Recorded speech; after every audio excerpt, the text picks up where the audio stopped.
I want to quickly start with you, Renuka. I mean, it's not just you guys that are celebrating 25 years of the Polar Board. It's all of us. Yeah, Congratulations. It's unique. And what I was a little bit curious on, I mean, you're facilitating you're facilitating basically polar research, polar knowledge, a lot of data. And some of what you showed us was how we can bring some of the best practice from one region to another. And I'm a little bit curious. I'm more of an Antarctic person than an Arctic person. And I was wondering if there are a difference between the Antarctic and Arctic coordination, what lessons to be brought from the south to the north. Yeah, there are some very obvious differences. Just because of the distances and costs involved, Antarctic work has been a lot more collaborative by the nature of the work. And that's the lesson that's being brought to the Arctic now. And it's already been, over the last few years, you can see a huge amount of increase in the coordination between different countries, between regions in the world who want to do Arctic research, but don't necessarily want to have a footprint there. So they will coordinate and collaborate with different organizations in order to carry out their research and utilize what is already existing. So that's something that's been going on, and it's kind of a, you can have best practice knowledge transfer between the two polar regions in that aspect, for sure. Mm. It's also interesting what you talked about with the Choice project. Yeah.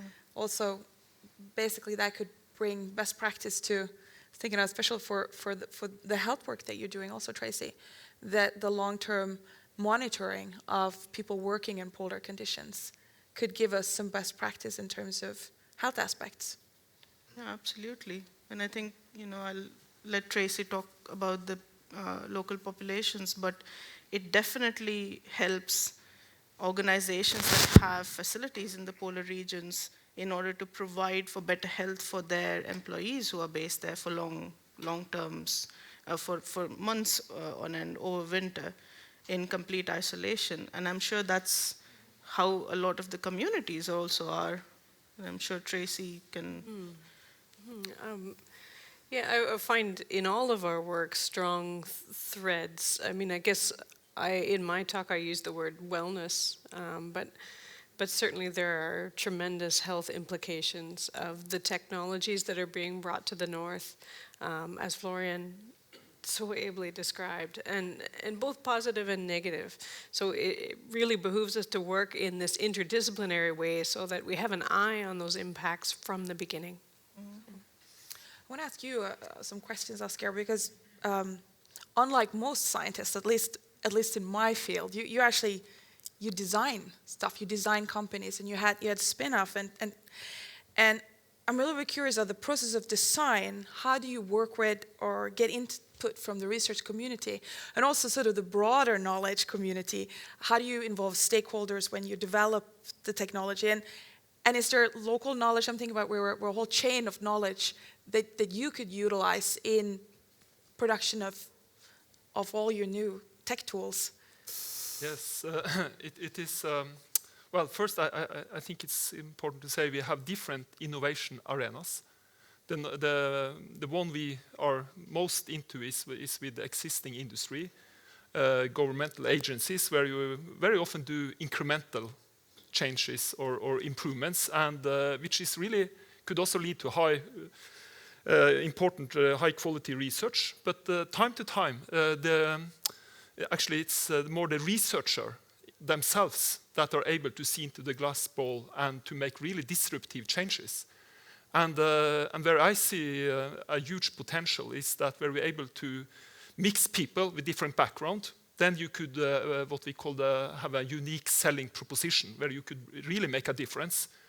And we have been most successful where we are actually be able to make these bridges, because very often companies and also the established agencies, you're getting into your silos, and that is well, it's not necessarily a very inspiring environment. So I think those entrepreneurs or those that would like to make a change, you need to have a broader view. Even if you need your deep insight, of course, So do you also see new connection? I'm thinking about sort of value production, and are there new connections that are participating? Yeah, oh yeah, if you're looking to, we have made now a lot of new cross between technology and science than before. But we also see now, which is not necessarily an example here, but the latest spin-off was autonomous water bus, connecting people. And then you see that, and this is a part of urbanization. And if you should be successful there, if you don't understand the social science, you are lost. So I used to say ignorance and arrogance. If you should not feed them if you are planning to be successful. Mm. Yeah. Florian, your last slide was that was a strong story, and also a very personal story. You actually witnessed a change of a whole community, or transitions, and the personal story as well. And I just want to ask you, do you think that the local Nennet culture is going to be able to survive? Will they sustain 30 years from now, 40 years from now?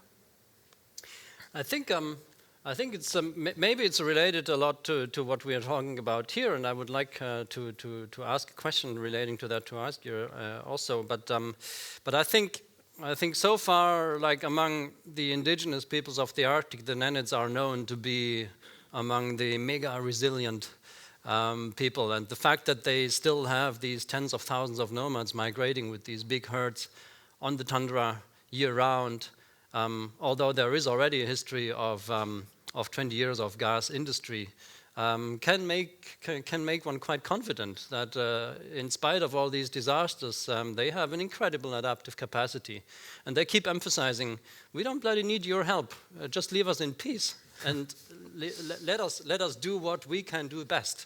And if you give us that space, we will manage. We don't need anything from you. Mm. But they are very explorative, also with these new technologies. And together with my colleague Piers Vitebsky from Cambridge, we actually had this conversation with herders where they say the lasso is a piece of technology that is the extended hand of the reindeer herder. The question would be, can the drone become the extended eye of the reindeer herder? How do we do, for example, with these automatic technologies? That would be a huge help. If a reindeer herder could sit in the teepee and send a drone 5 kilometers away and see where the reindeer are, so that he doesn't need to, go there to the wrong direction and search for them. Would that be possible? And the answer is yes. And actually here in Tromsø, you have Norut, or now they are called Norse. They have had a local project here with reindeer farmers to exactly achieve that. And you could do the same if you have sheep or other animals out there. But in general, I think that this is not only for local people in the north, but everywhere. If you go to Africa or in Europe, is that how do you impact the environment? Mm. And I think and many places in the world, this is a matter of surviving. But so how we are mobilizing people around the world to don't pollute and to make them aware of this is a huge challenge, I think. But definitely, I would say, going back to your question, robots, remote sensing, and can do a much less impact on the environment. Because I'm from this district, and if you go in some of these areas here, in the mountains, there is so much damage from different trucks and motor vehicles out in the field that shouldn't be there. Mm. So this is not only it's for everybody, I would say, to be responsible.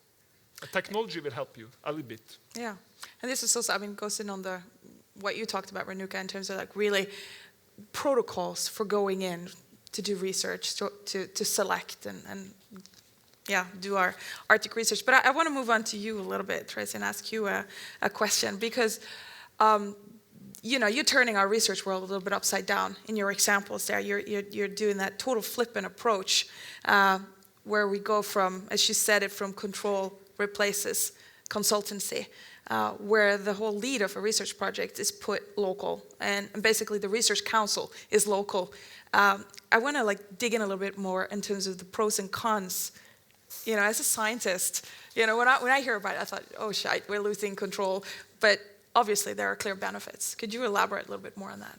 Yeah, I mentioned in my talk, it is uncomfortable, but I mean, I can imagine just from some of the examples here, imagine if you were a scientist working in this tech science space, and the decisions about whether or not drones would become useful to the reindeer herders were in the hands of the reindeer herders. They had their own pot of funding for these decisions. They could select the scientists that they want to work with and design the applications from their own frame of reference. I can imagine, rather than adapting something that's built for oil and gas for the purposes of reindeer herders' uses. So I can imagine that would utterly transform the design process and possibly build something of use. And I can also, I'm really branching into the realm of imagination, but I can imagine perhaps that one community might say, this is important to us to know where our herds are and save our time and resources and improve our safety on the land. But also what's important to us is that our young people can imagine a future with hope. So when you are building this, we want our young people in the room learning STEM and learning tech and developing their skills so that they can help guide us and be co-producers of knowledge in this way. And something utterly transformative emerging from a process like that. So that's the positive aspect of an indigenous-led form of science. The negatives are really easy for us to imagine, that the funds don't sit in our accounts, that they sit in someone else's account, and then we just, submit our costs to them, and they're approved or not. But having indigenous people at the leadership, with the control of the funds, on the peer review committees, that would really make a difference in terms of how these things play out. I'm going to open up for some questions from the audience. We have a question right here. Did we get a microphone? I was promised microphones. It's okay, I can speak loud. Yeah, speak loud and we can repeat it. Hi, my name is Ramchan Dada. I'm from University of Saskatchewan, Canada. Currently, I'm living in TD6 territory in Saskatoon.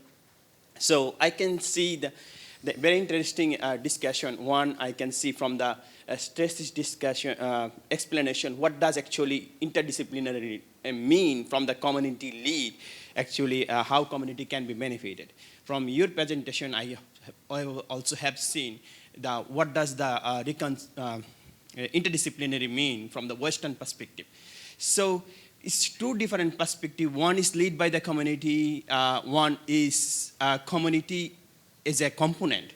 How do you see two forms of interdisciplinary as when we are talking about decolonization or when we are talking about knowledge as a power?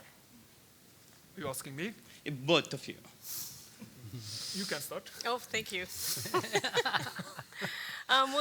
So that's why I put that two-eyed seeing approach, or the two-row wantum, or the two-canoe approach that's often used in Canada. And it's not a solution, but it's a model for us to follow. But the actual process of engaging across those very wide boundaries requires knowledge of how science has been done in the past, and its effects on communities. And so we have very good examples before us of large-scale, global, tech-heavy science initiatives, and how those have played out in Arctic spaces, and the effects that they've had on communities have been wide-ranging. So an example I would give you is the International Biological Program. Had a number of Arctic sites globally. There were spin-offs from that program that lasted decades and affected many communities across the North. And much of the reticence we encounter as scientists when we enter Arctic spaces comes from the legacy of those very invasive and harmful projects. So it's worth it to know more about those histories and then to design our approaches with them in mind so that we don't replicate those harms. Oscar? Yeah, I think it's a hard question, so that's why I passed it first there to have some seconds to think. But in the way I see it, if you take a more holistic view on this, we need to make something value creation. People need to have workplaces. They need to have something to live from, and in order to have a sustainable, good life. That is one thing. We have to address global challenges that is related to energy, food, minerals, global climate. We also have to make proper governance about resources, and on top of that, there are numbers of dilemmas. If we are going to make renewable energy, okay, so then we are going to build these windmills on land, taking biodiversity, or should we go for nuclear power, for instance, and then we have the waste, and so whatever we do, there is no easy fix, but what I strongly believe on here is to bring facts on the table, and these facts needs to be put on the table by different experts, where we are able to communicate and really go into this, and there is no other way, I believe, and that is the role of universities. At least we have to be fact-oriented, and we may be inspired by some some idealism here, but still facts needs to be put on the table, and we have to I think realize that some questions are really, really difficult, and you don't know a quick answer. Definitely not alone. So you have to be broader. Renuka. Yeah, so we have a nice example of how you start off by keeping all the historical aspects in mind, but also looking towards the future. We started off by asking everyone who was living in the polar regions one simple question. As someone who is resident in the polar regions, what are your priorities? What would you like to know from us?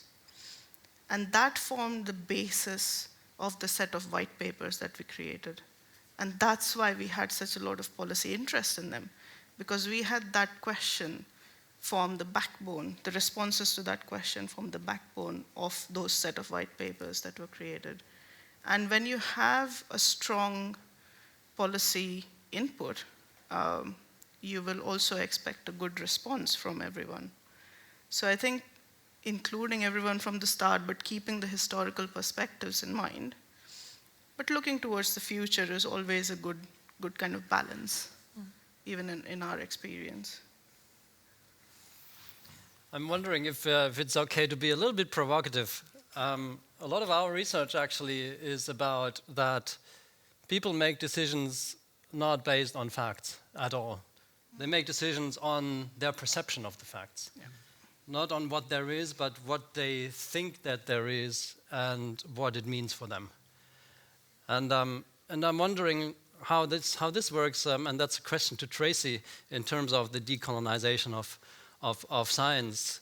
How thoroughly can we actually, like in projects like you said that are indigenous controlled, how much can we implement that decolonization approach when the system is still so much geared into, like, you know, from our Western point of view of what science is? I would imagine that if you give indigenous control, the people who sit on the money would first ask, well, do these people have university degrees? How can they be on a peer review panel? Right? I mean, how many indigenous professors do you have to decide about 20 million of Canadian dollars research funding?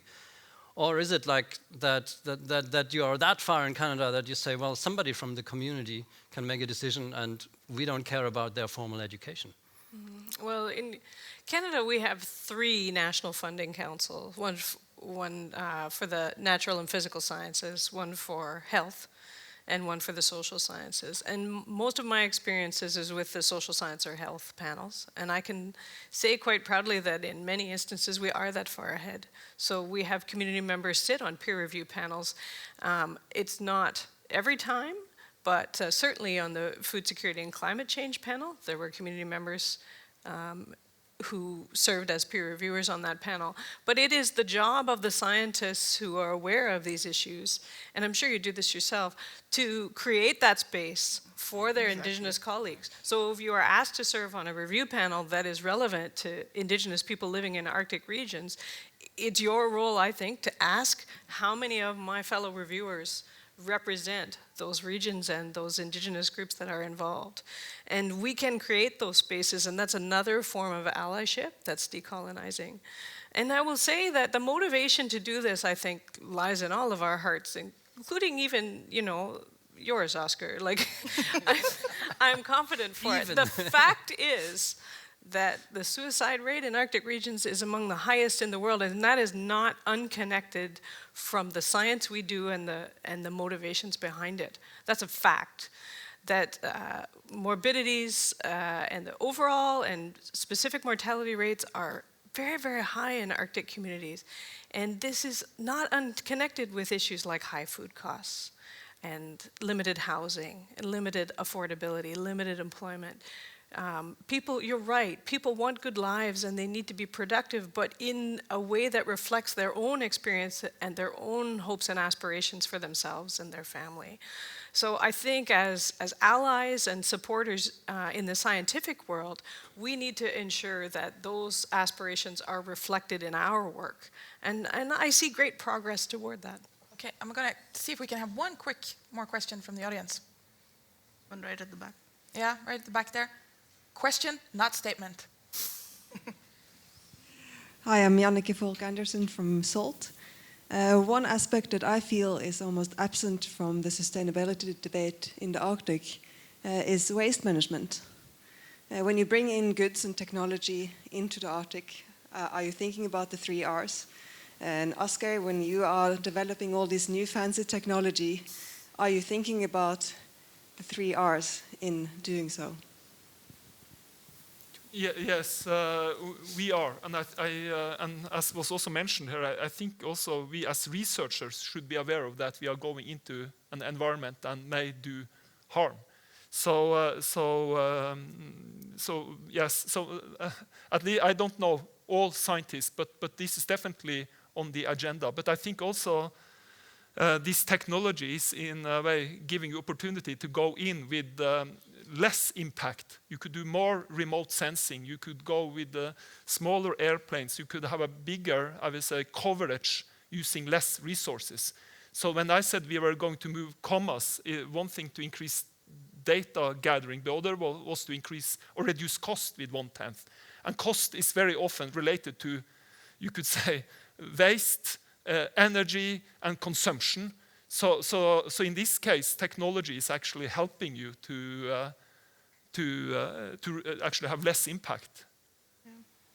Yeah, like Renuka, you can add a little bit. And we've done quite a bit of work within EPB and our members on exactly this aspect, on how researchers have a footprint when they do their research in the polar regions.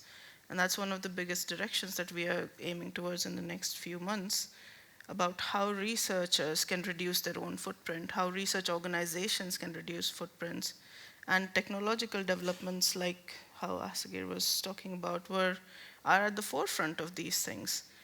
Using drones, you can analyze, or you can have a look at much bigger areas without having a human footprint on that area. So you can retain that area as a pristine area, but you can still study it. So there are many, many ways that are being looked into by researchers with more use of technology and reducing their own footprint within the polar regions. Quick. Maybe again that's provocative, but I'm wondering, how do we manage the impacts of remote sensing on the social cohesion? Because the more you remote sense, the less you need to talk to local people. And when you do everything remotely, you don't get the perception of the people on the ground of what's happening. Go quickly, Renuka, and then Oscar. Remote sensing still requires ground truthing, so you can't just do remote sensing without actually testing the data to see whether it's correct or not. I was in a project where people said, we do only one ground truthing and we extrapolate everything from there. And I think he can respond to that bit. No, I could say that we, as I mentioned, that even if we have all this unmanned, you could say swarm of sail drones, we still will have some ships out there. Yeah. You have to be in situ. So I think we that will be needed. And I also think on mobilization of more people which are distributed, that they become scientists themselves, actually. Yep. And this technology will help us to upload and this insight and also standardization of how do you do different type of measurements. This is a part of this, I would say, data platform we have to agree on. Yeah.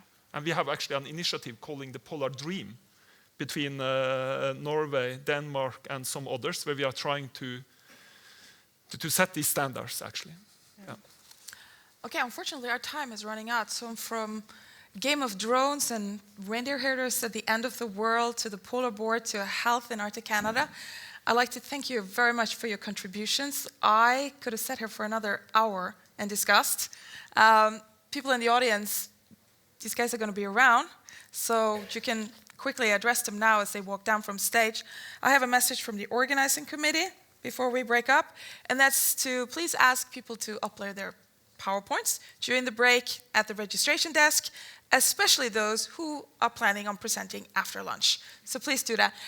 Please give a warm, good hand to this wonderful group of outstanding speakers.